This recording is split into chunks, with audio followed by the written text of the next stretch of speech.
जल चुकी थी, जो वर्षाल बनकर 1947 में हमारे देश को आज़ाद कराई।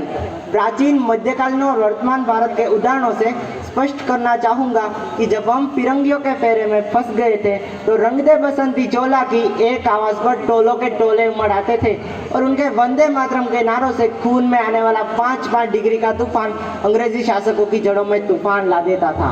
तब लोग मर जाते थे, मिट जाते थे, फांसी चढ़ जाते थे, तो वो भी अपनी देशभक्ति साबित कर रहे होते थे, क्योंकि ये उस दौर की देशभक्ति की कसौटी थी।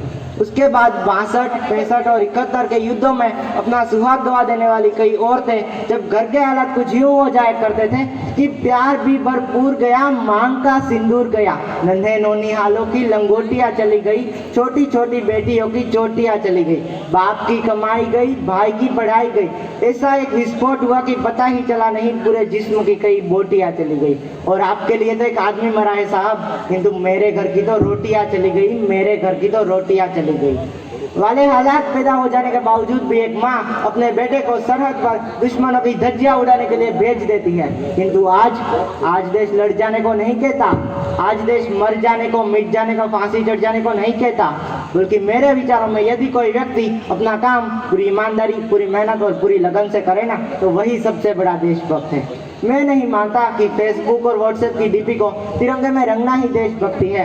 और यदि आप कहेंगे कि साल में केवल 2 बार हाथ में तिरंगा ले लेना देशभक्ति है, तो मैं पूछना चाहूँगा कि फुटपाथ पे रहने वाला बच्चा ट्रैफिक की छाँव में नंगे पाँव में जब तिरंगा बेच रहा होता है, तो क्या इसे आप उसकी देशभक्ति कहेंगे? ये उसकी देशभक्ति नहीं, ये उसके पेट के भूख की शक्ति है जो उसे ऐसा करने पर मजबूर करती है। एक देशद्रोही से ज्यादा एक देशभक्ति तब आहत होती है जब एक बेटा अपने बूढ़े माँ बाप को वृद्धाश्रम की चौखट पर छोड़ आता है। तरह उठती है वो देशभक्ति जब मुसीबत में फंसे लोगों की जान बचाने से ज्यादा हम सेल्फी लेकर अपनी लाइक्स बढ़ाने में लगे रहते हैं। मजदूर को मजदूर समझिए, मजबूर नहीं। गरीब को काम दीजिए, दान नहीं। और अगर दान देने के इच्छुक है तो जीते जी विद्यादान और रक्तदान दीजिए, और मरने के बाद अंगदान देकर किसी मरते हुए को जीवन दान दीजिए। यही सच्ची देशभक्ति और यही सच्चा राष्ट्र प्रेम है। किंतु एक वैचारिक बीमारी हमारे समाज में मुझे नजर आती है। कहा जाता है हम दुनिया के सबसे बड़े लोकतंत्र है। जरा सोच कर देखिए, पेड़ पौधे और शाखाएं भी परेशान हो जाए अगर परिंदे भी जातियों में बढ़ जाए।